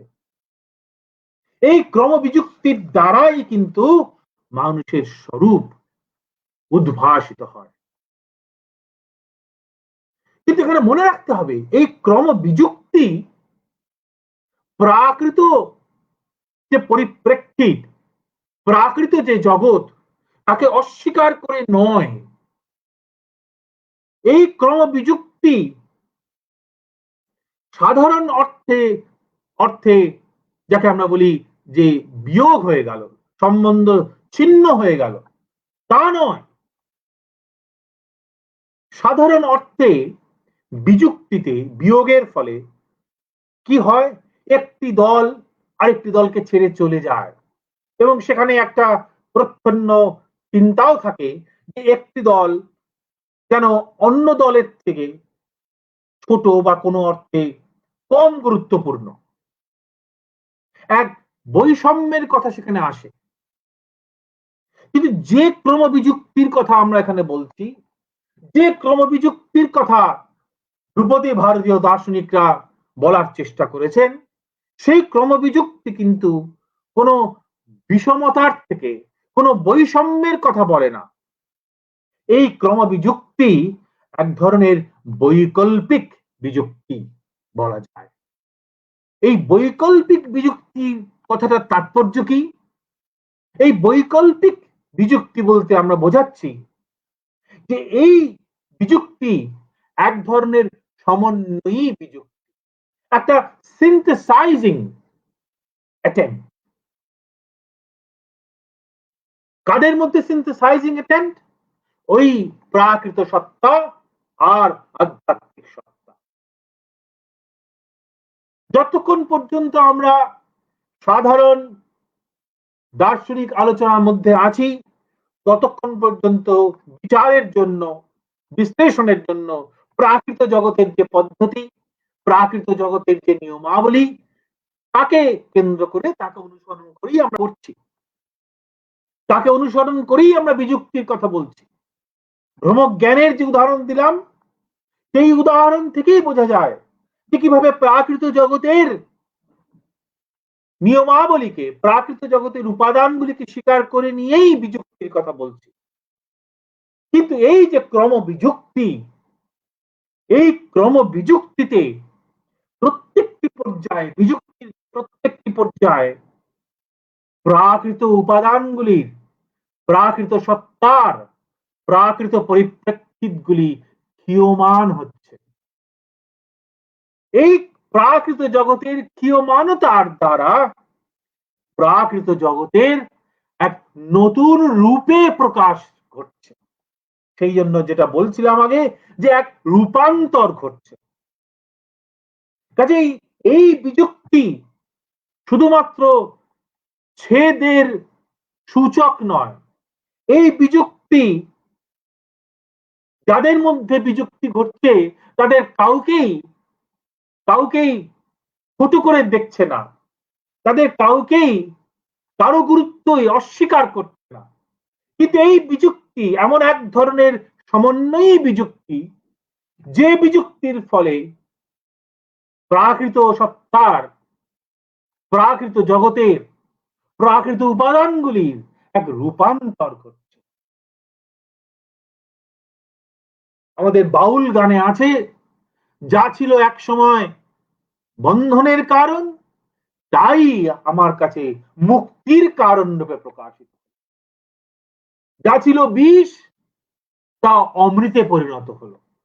এই রূপান্তরের কথা প্রাকৃত অস্তিত্বের, প্রাকৃত জগতের, প্রাকৃত উপাদানের এই রূপান্তরের মধ্যেই মানুষের স্বরূপ, মানবীয় সত্তার স্বরূপ নিহিত আছে বলে ধ্রুপদী ভারতীয় দার্শনিকরা মনে করে। তাই এই যে বিযুক্তি, এই বিযুক্তি এক ধরনের সমন্বয়ী বিযুক্তি। এই কারণেই আপনারা দেখবেন যে প্রাচীন ভারতীয় সংস্কৃতির আকর গ্রন্থগুলি যদি আমরা পড়ি, দেখতে পাবো সেখানে কখনোই বৃহত্তর সমাজের আর্থ সামাজিক উন্নয়নকে কখনোই ছোট করে দেখা হয়নি। আপনারা মহাভারত দেখবেন, আপনারা কৌটিল্যের অর্থশাস্ত্র দেখবেন, সেখানে পৃষ্ঠা পর পৃষ্ঠা কিভাবে আলোচনা করা হয়েছে সমাজ, রাষ্ট্র গঠন নিয়ে, সমাজের নানা দিক নিয়ে, রাষ্ট্র গঠনের নানা দিক নিয়ে। কখনো কখনো এই প্রাকৃত জগৎকে, প্রাকৃত উপাদানকে কখনোই অবজ্ঞা করা হয়নি। কিন্তু তার সাথে এটাও বলা হয়েছে যে এই প্রাকৃত জগতেরই এক রূপান্তর ঘটাতে পারে মানুষের আধ্যাত্মিক সত্তা, মানুষের আধ্যাত্মিক অস্তিত্ব। তাই অভ্যুদয় অর্থাৎ জাগতিক অভ্যুদয় যেমন আমাদের কাম্য, তেমনি নিঃশ্রেয়স অর্থাৎ আধ্যাত্মিকতার, আধ্যাত্মিক সত্তার পূর্ণ স্বতন্ত্র প্রকাশ, দুটি আমাদের লক্ষ্য। এই দুটিকে নিয়েই আমাদের চলতে হবে এবং চলা যায়। তার যেমন বিচারগত তাত্ত্বিক সমর্থন ধ্রুপদী ভারতীয় দার্শনিকদের লেখার মধ্যে পাওয়া যায়, তেমনি তার প্রায়োগিক ব্যবহারিক দিকও আমরা প্রাচীন ভারতীয় গ্রন্থগুলির মধ্যে নানা স্থানে দেখতে পাই। তাই এই আলোচনার মধ্য থেকে সামগ্রিকভাবে যে ছবিটি আমাদের কাছে উঠে আসছে তা হলো এই, যে মানুষের স্বাতন্ত্র্য সর্বদাই সমাজের এক স্থিতাবস্থার দিকে নিয়ে যাচ্ছে। এখানে মানুষের সঙ্গে সমাজের সম্পর্কটা কিরকম সেটা সেই কথাও কিন্তু এখানে উঠে আসছে। মানুষের যেটা স্বরূপ, মানুষের যেটা স্বধর্ম, যা দিয়ে মানুষকে আমরা মনুষ্যেতর প্রাণীর থেকে পৃথক করে বুঝতে পারি, সেটা হচ্ছে তার আধ্যাত্মিক সত্তার পূর্ণ স্বতন্ত্র প্রকাশ।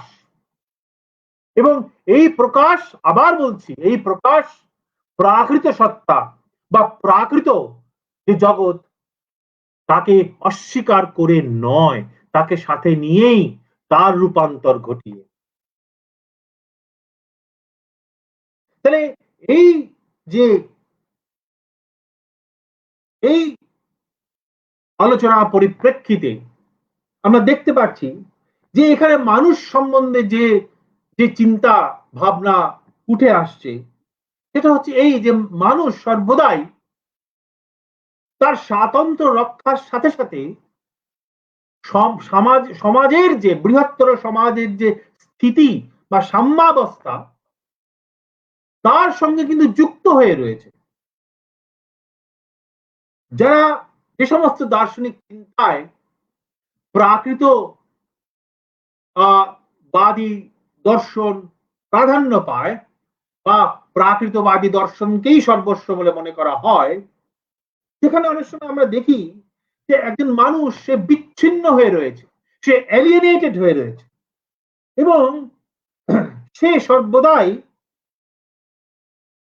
কিভাবে বৃহত্তর সমাজের মধ্যে নিজের যোগ্য স্থান করে নেবে তার চেষ্টা করছে এবং সমাজ যেন সর্বদাই একটা শোষকের ভূমিকায় আছে। সমাজ যেন মানুষের যে স্বতন্ত্র পূর্ণ প্রকাশের অন্তরায় হয়ে দাঁড়াচ্ছে এবং যদি মানুষকে এই সামাজিক যে অন্তরায় তাকে ভেঙে যদি এগোতে হয় তাহলে এক ধরনের বিপ্লবের প্রয়োজন, এক ধরনের সামাজিক বিপ্লবের প্রয়োজন। আমরা ইউরোপের ইতিহাসে এই সামাজিক বিপ্লবের কথা আমরা অনেক পেয়েছি। ধ্রুপদী ভারতীয় যে চিন্তা, সেখানে মানুষের সাথে সমাজের, ব্যক্তি মানুষের সাথে সমাজের সম্পর্কটা কিন্তু ঠিক এইরকম নয়। সেখানে ব্যক্তি মানুষের সত্তার যে স্বরূপ অনুসন্ধানের কথা আমরা এতক্ষণ ধরে আলোচনা করলাম, তার সাথে সামাজিক সাম্যাবস্থা বা সামাজিক স্থিতির একটা খুব গুরুত্বপূর্ণ যোগ আছে। প্রাকৃতবাদী যে দার্শনিক চিন্তা, সেখানে সামাজিক পরিবর্তন বা বিপ্লবের কথা যদি আমরা বলি, যেখানে একটা আমূল পরিবর্তনের কথা বলা হয়, সেই পরিবর্তন এক ধরনের ঐতিহাসিকভাবে আবশ্যিক। মানুষের পূর্ণ বিকাশের জন্য এই এই পরিবর্তন, এই বিপ্লব, এই আমূল পরিবর্তনের প্রয়োজন রয়েছে বলে মনে করা হয়। ভারতীয় সমাজেও কিন্তু সামাজিক স্থিতি যে কখনো নষ্ট হয়নি তা নয়। কখনো বহিরাক্রমণের ফলে, কখনো আভ্যন্তরীণ নানা কারণে নানা সময়ে সামাজিক স্থিতি বিঘ্নিত হয়েছে, এ বিষয়ে কোনো সন্দেহ নেই। কিন্তু সমাজের মধ্যেই যেন একটা শক্তি কাজ করছে, যে শক্তি চেষ্টা করছে যে সমাজকে সর্বদাই যেন একটা স্থিতিশীল অবস্থায় রাখার জন্য। এত বিচিত্র মত, দার্শনিক বা ধর্মীয় মত ভারতীয় উপমহাদেশে গড়ে উঠেছে, তার বিস্তৃত ইতিহাস আমরা এখনো পর্যন্ত অনেকটা জানি না।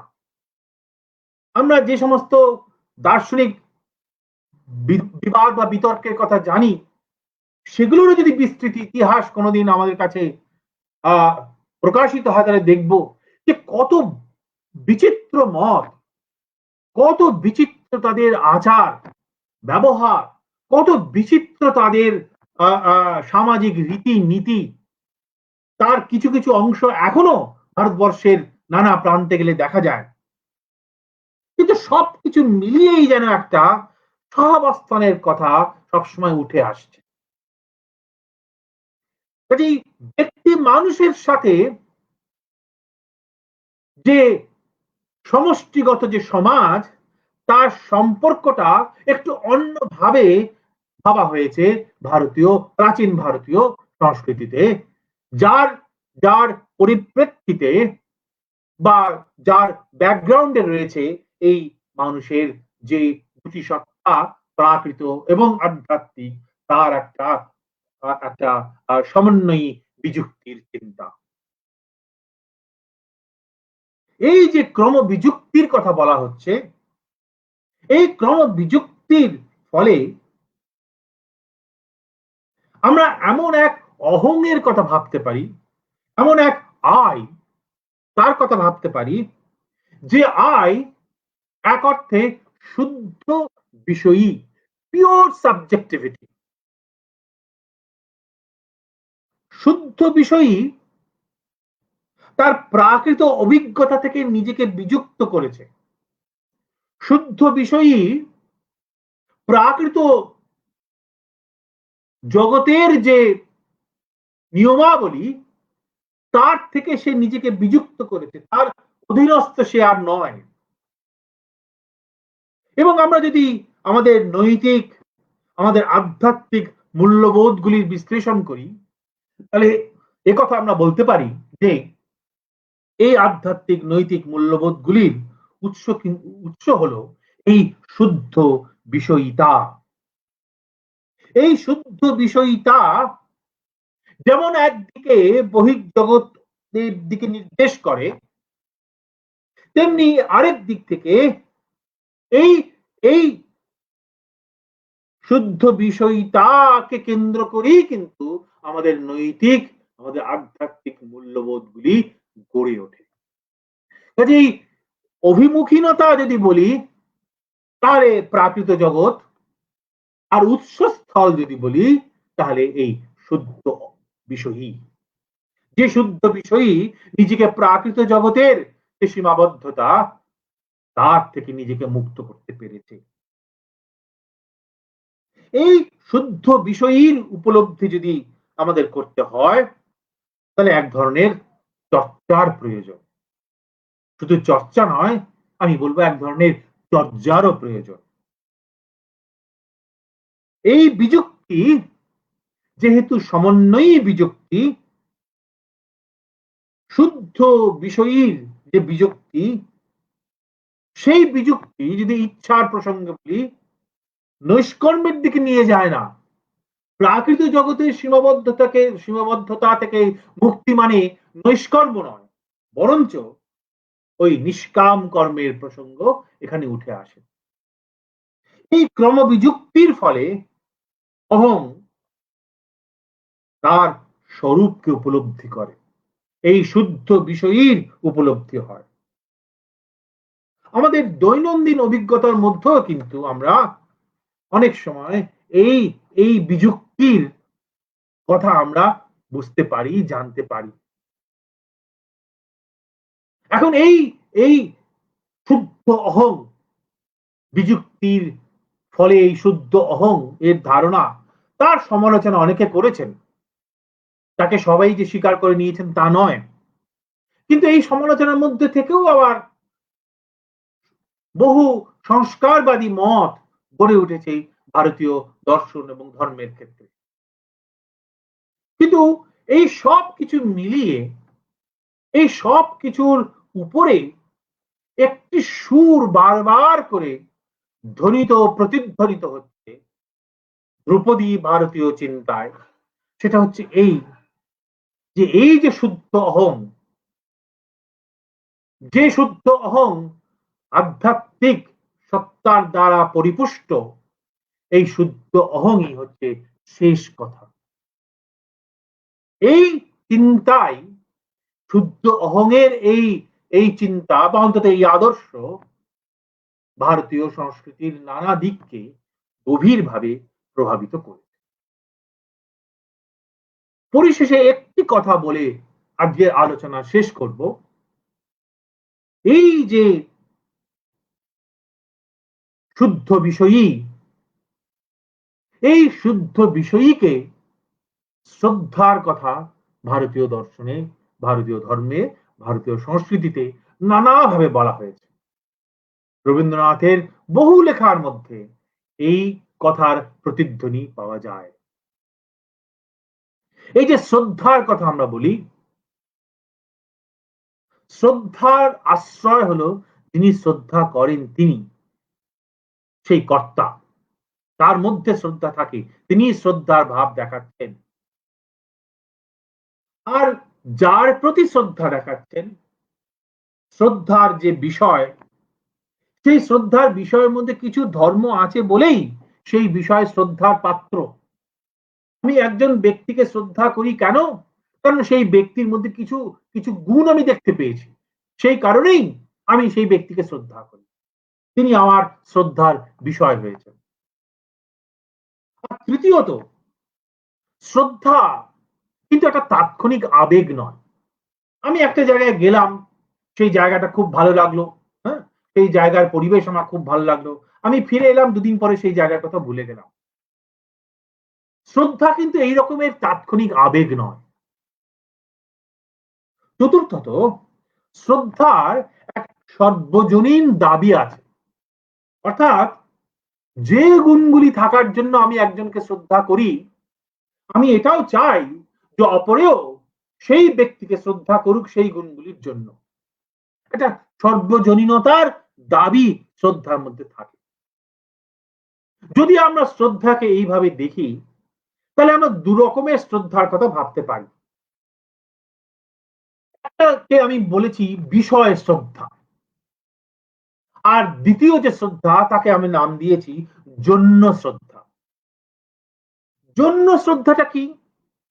এটা খুব খুব সাধারণ অভিজ্ঞতা আমাদের ধরা পড়ে। অর্থাৎ কোনো বিশেষ কিছু গুণ আমি দেখলাম, কোনো বিশেষ ধর্মের উপস্থিতির জন্য আমি আমি সেই সেই ব্যক্তি বা সেই বস্তুটিকে আমি শ্রদ্ধা করি। মনে রাখতে হবে সেই ধর্মগুলি সমাজে আদৃত। ধরুন আমাদের সমাজে আমরা সাহসিকতাকে খুব আদর করি, আমাদের সমাজে আমরা ধরুন সততাকে আদর করি। তাহলে এই গুণগুলি সততা, সাহসিকতা, হ্যাঁ, যদি আমরা কোনো ব্যক্তির মধ্যে দেখি, তাহলে সেই ব্যক্তিকে আমরা শ্রদ্ধা করি, সেই ব্যক্তি আমাদের শ্রদ্ধার বিষয় হন। একে আমি বলছি জন্য শ্রদ্ধা। অর্থাৎ কতগুলি ধর্মের উপস্থিতির জন্য, কতগুলি গুণের উপস্থিতির জন্য আমি তাকে শ্রদ্ধা করছি। এই জন্য শ্রদ্ধার একটা বৈশিষ্ট্য হচ্ছে সেই একই ব্যক্তির মধ্যে এমন কিছু আবার থাকতে পারে যেগুলিকে আমি শ্রদ্ধা করতে পারি না। যেমন ধরুন একজন ব্যক্তি, তিনি অসাধারণ শিক্ষক,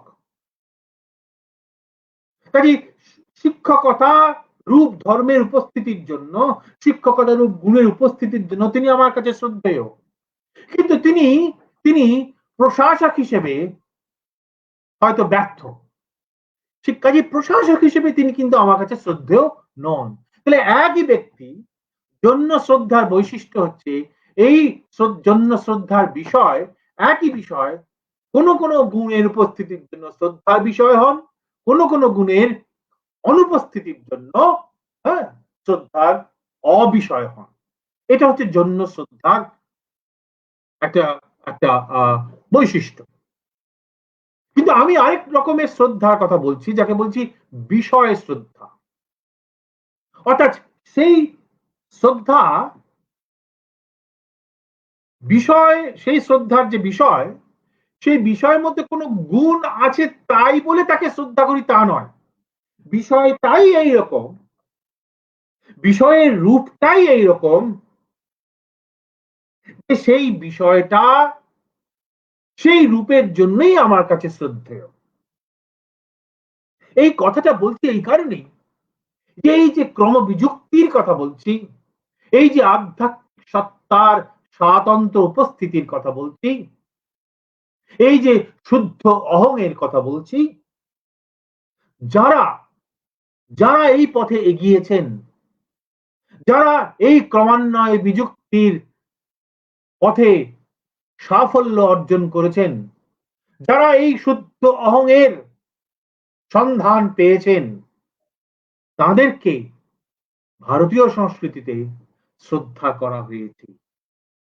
এমন এমন অসংখ্য ব্যক্তি আছেন যাদের কথা হয়তো ইতিহাসে কোনোদিন উল্লিখিত হবে না, যাদের কথা হয়তো আমরা কোনোদিনই জানতে পারবো না, কিন্তু তাদের চর্যার মাধ্যমে তারা এমন পর্যায়ে পৌঁছেছিলেন, এই ক্রমান্বয়ে বিযুক্তির পথে এগোনোর ব্যাপারে তারা এতখানি সাফল্য লাভ করেছিলেন, শুদ্ধ অহংয়ের উপলব্ধির পথে তারা এত দূর অগ্রসর হয়েছিলেন বলেই তারা সমসাময়িক সমাজের কাছে শ্রদ্ধেয় হয়েছেন। তাদেরকে নতজানু হয়ে মানুষ তাদের প্রণাম জানিয়েছে। তাদের মধ্যে কি ধর্ম আছে, কি গুণ আছে, কি কি তারা করতে পারেন, কি কি তারা করতে পারেন না, কি কি কোন কোন কৌশল তাদের মধ্যে আছে বা নেই সেই বিষয়ে কিন্তু মানুষ ভাবেনি। এই যে বিষয় শ্রদ্ধা যাকে বলছি, এই বিষয় শ্রদ্ধা ভারতীয় সংস্কৃতিতে বারবার প্রকাশিত হয়েছে। কাদের উদ্দেশ্যে? সেই সকল যাত্রীর উদ্দেশ্যে যারা এই ক্রমবিযুক্তির পথে এগিয়েছেন, যারা এই ক্রমবিযুক্তির পথে এগিয়ে সেই শুদ্ধ অহংয়ের উপলব্ধি করেছেন, সেই পর্যায়ে যারা পৌঁছেছে। আজকে আপাতত আমাদের বক্তব্য এখানেই আমি শেষ করি।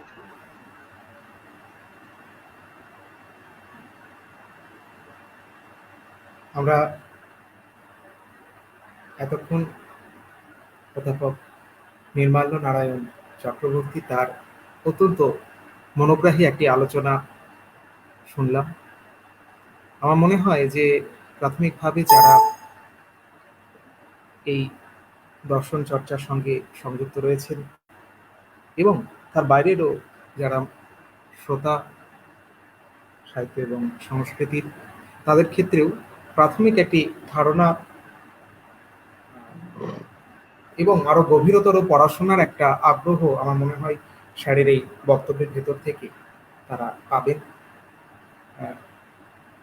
কয়েকটি প্রশ্ন এখানে যদি স্যার অনুমতি করেন আমি তাহলে করতে চাই। হ্যাঁ, নিশ্চয়ই নিশ্চয়ই। স্যার, বলছিলাম যে আপনার স্বতন্ত্র গ্রন্থ রয়েছে সর্বপল্লী রাধাকৃষ্ণের ওপরে, এবং এই ধ্রুপদী দর্শন চর্চার যে ক্ষেত্রে আমরা জানি যে সর্বপল্লী রাধাকৃষ্ণের যেমন একটা অনেক বড় একটি ভূমিকা ছিল, এবং তার পরবর্তীকালে বিমল কৃষ্ণ মতিলালেরও একটি বড় পর্যায়ক্রম ছিল। স্যার, আপনি কিভাবে দেখেন যে সাম্প্রতিক গতি প্রকৃতির যে নিরিখে ধ্রুপদী ভারতীয় দর্শন চর্চার যে পরিসর, সেটা ঠিক কোন দিকে এগোচ্ছে? এবং সেই সঙ্গে আমি আর একটি বিষয় এখানে উল্লেখ করতে চাই, সেটা হলো যে আমরা দর্শন চর্চার যে ক্ষেত্র, সেই ক্ষেত্র তো একটি কল্যাণবোধ, একটি নীতিবোধ তাকে কোথাও রিপ্রেজেন্ট করে। তো যেহেতু প্রশ্নটা এথিক্সের, ঠিক একইভাবে আমরা আমার প্রশ্নটা এই কারণের জন্য যে কোন প্রায়োগিক দিকের জায়গা থেকে সাধারণ তরুণ তরুণীরা এই চর্চার পরিসরে নিজেদেরকে অন্তর্ভুক্ত করবে, সে বিষয়েও যদি আপনি একটু আলোকপাত করেন। আচ্ছা, প্রথম যে প্রসঙ্গটা উল্লেখ করেছো, দুজনের নাম উল্লেখ করেছো, রাধাকৃষ্ণন এবং বিমল কৃষ্ণ মতিলালের কথা। সেই প্রসঙ্গেই বলি যে ধ্রুপদী ভারতীয় দর্শন চর্চা যে সময় হয়েছিল, তখন ভারতবর্ষের সামাজিক অর্থনৈতিক পরিস্থিতি বা রাজনৈতিক পরিস্থিতি একরকম ছিল। যখন রাধাকৃষ্ণন ভারতীয় দর্শনের আলোচনা করছেন, মনে রাখতে হবে সেটা তখন ইংরেজি শিক্ষার প্রচলন ভারতবর্ষে হয়েছে, ঔপনিবেশিক চিন্তা ভাবনার প্রভাব ভারতীয় মানুষে গভীরভাবে পড়েছে, এবং সেই স্রোতের মধ্যে সেই সময়ে যারা দর্শন চর্চা করেছে তাদের অধিকাংশ চিন্তা নায়ক তারা চেষ্টা করেছেন যে এই যে ইউরোপীয় যে চিন্তা, ইউরোপীয় দর্শন, তার সামনে দাঁড়িয়ে কিভাবে দেশজ যে ভারতীয় দার্শনিক চিন্তা তাকে নতুন ভাবে বোঝা যায়, তাকে নতুন ভাবে প্রকাশ করা যায়। মনে রাখতে হবে এর পিছনে একটা জাতীয়তাবাদী চিন্তাও সে তখন কাজ করেছিল। কেননা তখন সাম্রাজ্যবাদী শক্তির বিরুদ্ধে আসমুদ্র হিমাচল তখন একেবারে তোমার একেবারে সেই সেই সেই সেই চিন্তা তারা মগ্ন হয়ে রয়েছে। কাজে কিভাবে ভারতবর্ষের দেশজ যে চিন্তা তাকে জগতের কাছে এবং তখন বিশেষ করে ইউরোপের কাছে কিভাবে তাকে তুলে ধরা যায়, কিভাবে ভারতীয় চিন্তার যে সমসাময়িকতা তাকে কিভাবে দেখানো যায়, সেই চেষ্টাটা তখন সেই সময় রাধাকৃষ্ণন এবং রাধাকৃষ্ণনের সমসাময়িক আরো অনেকেই নানাভাবে সেটা করেছেন। হয়তো একদিক থেকে দেখতে গেলে রাধাকৃষ্ণন অনেক অনেক বেশি সফল হয়েছেন। তার কারণ তিনি যেমন দেশে তেমনি বিদেশে নানা বিশ্ববিদ্যালয়ে পড়িয়েছেন। অক্সফোর্ড বিশ্ববিদ্যালয়ে তিনি দীর্ঘদিন অধ্যাপনা করেছেন এবং পরবর্তীকালে তিনি ভারতবর্ষের রাষ্ট্রদূত, উপরাষ্ট্রপতি, রাষ্ট্রপতি ইত্যাদি পদ অলঙ্কৃত করেছেন বলে তার নামটা আমাদের কাছে খুবই পরিচিত। এবং তার তার যে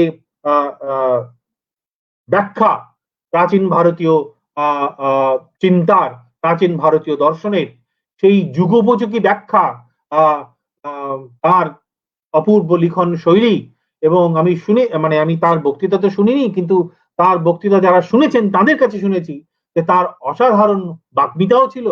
কাজেই সব নানা দিক কারণে তিনি আমাদের কাছে খুব জনপ্রিয় ছিলেন, আমাদের হয়েছেন, আমাদের অত্যন্ত শ্রদ্ধেয় ব্যক্তি।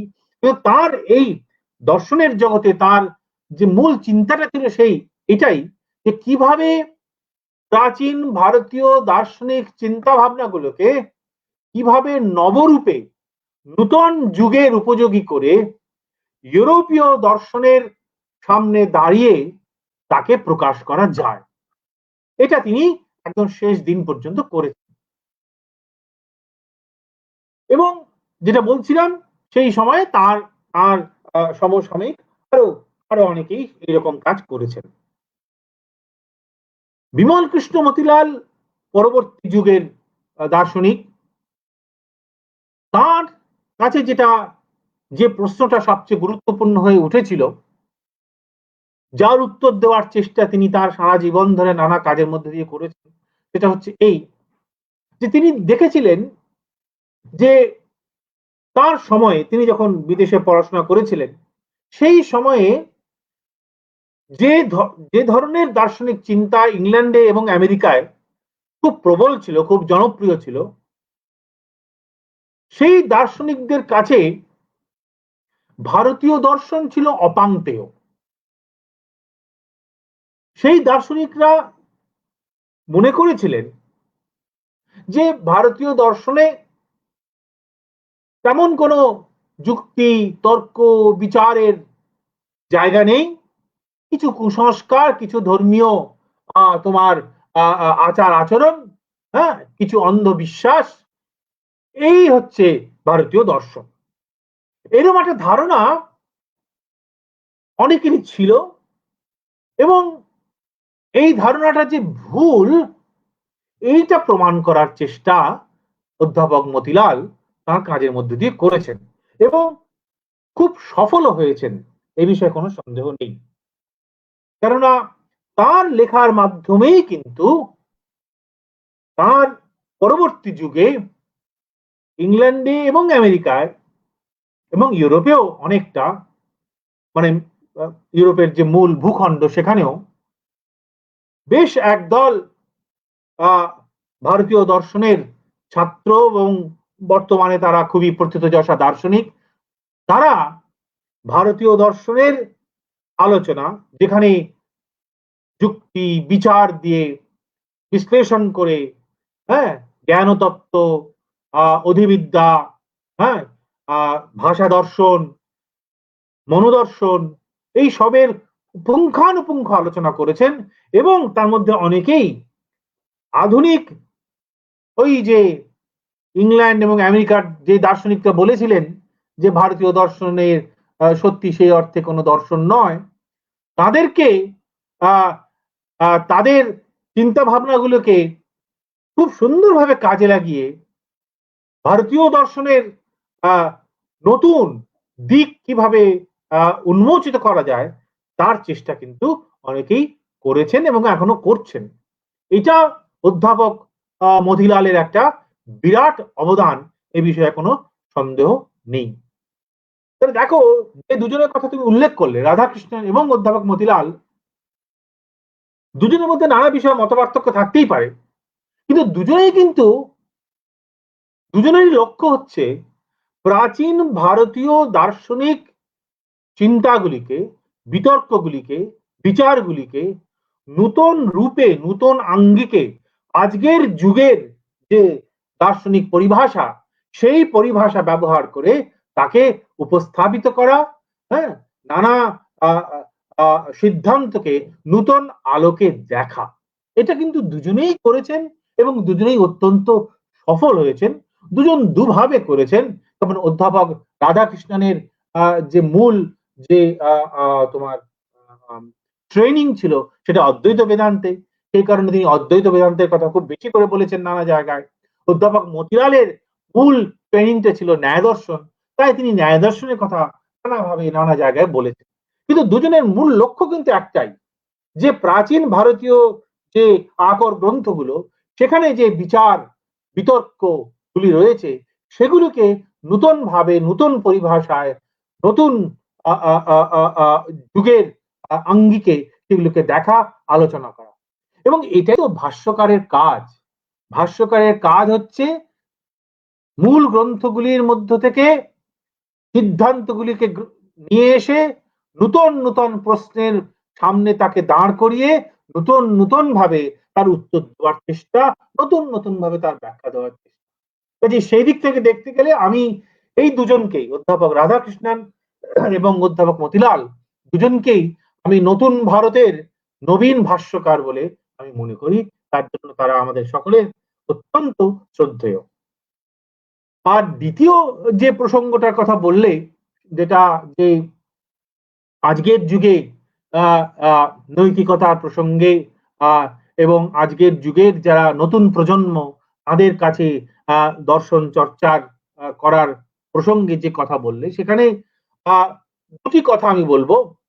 প্রথমত, দর্শন এক অর্থে যেমন খুব টেকনিক্যাল, খুব তোমার বিশেষ বিশেষ পরিভাষা নির্ভর, ঠিকই, তেমনি আরেক দিক থেকে দর্শন কিছু কিছু মৌল জিজ্ঞাসাকে আমাদের মধ্যে কি বলবো, উদ্দীপিত করে, সেই জিজ্ঞাসাগুলির উত্তর পাওয়ার চেষ্টা করে। কেমন? এবং এই এই চেষ্টাটা যেদিন থেকে মানুষ দর্শন চর্চা শুরু করেছে, সেদিন থেকেই এই চেষ্টা চলছে। কাজে আমাদের মধ্যেও, নতুন প্রজন্মের উদ্দেশ্যে বলছি, যে আমাদের মধ্যেও সেই মৌল জিজ্ঞাসাগুলিকে উদ্দীপিত করা, উজ্জীবিত করা, সেই মৌল জিজ্ঞাসাগুলিকে নিয়ে চিন্তা ভাবনা করা, সেই মৌল জিজ্ঞাসাগুলিকে বোঝার চেষ্টা করা, সেই মৌল জিজ্ঞাসাগুলির উত্তর পাওয়ার চেষ্টা করা, এইটা বোধহয় আমাদের নতুন প্রজন্মের যারা দার্শনিক দর্শনের দর্শন বিষয়ে যারা আলোচনা করতে আগ্রহী, তাদের কাছে আমার মনে হয় এটা খুব গুরুত্বপূর্ণ একটা কাজ হয়ে দাঁড়াবে। সেই মৌল জিজ্ঞাসা নতুন নতুন রূপে আসে, মৌল জিজ্ঞাসা নতুন নতুন চেহারায়, নতুন নতুন যুগে আমাদের কাছে আসে। এমন সেই জিজ্ঞাসাগুলিকে বোঝা চেষ্টা করা, সেই জিজ্ঞাসাগুলির নানা আঙ্গিক থেকে আলোচনা করা, সেই জিজ্ঞাসাগুলির উত্তর দেওয়ার চেষ্টা করা।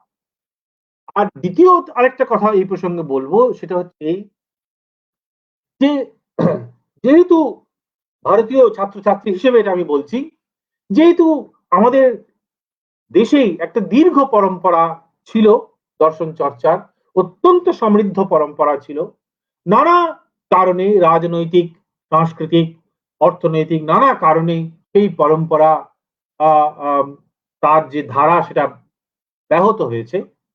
কিন্তু আজও সেই পরম্পরাকে কেন্দ্র করে সেই পরম্পরা থেকে চিন্তার নানা সূত্র, নানা বীজ নিয়ে আমরা নতুন ভাবে আলোচনা শুরু করতেই পারি। এবং এই নতুন ভাবে আলোচনার ক্ষেত্রে কিন্তু যেমন আমাদের পরম্পরাগত যে চিন্তা ভাবনা সেগুলিকে গ্রহণ করব, এমনি আমরা আজকের এই একবিংশ শতাব্দীতে দাঁড়িয়ে যে সমস্ত চিন্তা ভাবনা দেশে বিদেশে সংগঠিত হচ্ছে সেগুলোকেও সঙ্গে নিয়ে আমরা পথে চলব। এই এই ভাবে যদি আমরা চলতে পারি, আমরা মনে হয় আমাদের তরুণ প্রজন্মের কাছে আমরা হতাশ হব না, এটা আমার বিশ্বাস। একদম একদম স্যার। তো আমাদের এখনো অবধি আর কোনো প্রশ্ন এখানে দেখছি না। তবে যদি কারোর কোনো কারণ এটা রেকর্ডেড আকারে আমাদের দুটি মাধ্যমে থেকে যাবে, আমাদের ফেসবুক এবং ইউটিউবে দুটি মাধ্যমেই থাকে। তো কারোর যদি কোনো রকম কোনো জিজ্ঞাসা স্যারের বক্তব্যের প্রেক্ষিতে থাকে বা পরে মনে জাগে, সেটাও আমরা স্যারের কাছে পৌঁছে দেবো। তো আমাদের অধিবেশন প্রায় 1 ঘন্টা 37 মিনিটের অতিক্রম করেছে। এখানে অনেকেই বলছেন, আপনার যারা ছাত্রছাত্রী রয়েছেন, যে স্যারের ক্লাসের কথা মনে পড়ে যাচ্ছে। তো যারা এতক্ষণ ছিলেন তাদেরকেও আমাদের ভালোবাসা এবং শ্রদ্ধা রইল। আমরা বিশেষ কৃতজ্ঞতা জানাই অধ্যাপক নির্মলেন্দ্র নারায়ণ চক্রবর্তী। তিনি তার মূল্যবান সময় এই অবগাহনের সঙ্গে ভাগ করে নিয়েছেন। আমরা চাইবো যে আমাদের যখন এই সিরিজ বক্তব্য শেষ হবে, তারপরে আমাদের পরিকল্পনা রয়েছে এটিকে, বক্তৃতাগুলিকে গ্রন্থাকারে প্রকাশ করার। তো আমরা চাইবো যে সেই আলোচনাও যদি স্যারের লিখিত আকারে আমরা পাই, আমরা সেটা আমাদের যে সংকলনে অন্তর্ভুক্ত করব। স্যার, আপনি ভালো থাকুন, সুস্থ থাকুন। আবারও আমাদের হয়তো দেখা হবে। আমরা জানি আপনাকে আবারও পাবো, এই আশা নিয়ে। এবং আবারও সকলকে ধন্যবাদ জানিয়ে আজকের আলোচনা এখানেই শেষ করছি। নমস্কার। অনেক অনেক ধন্যবাদ সবাইকে। নমস্কার। নমস্কার।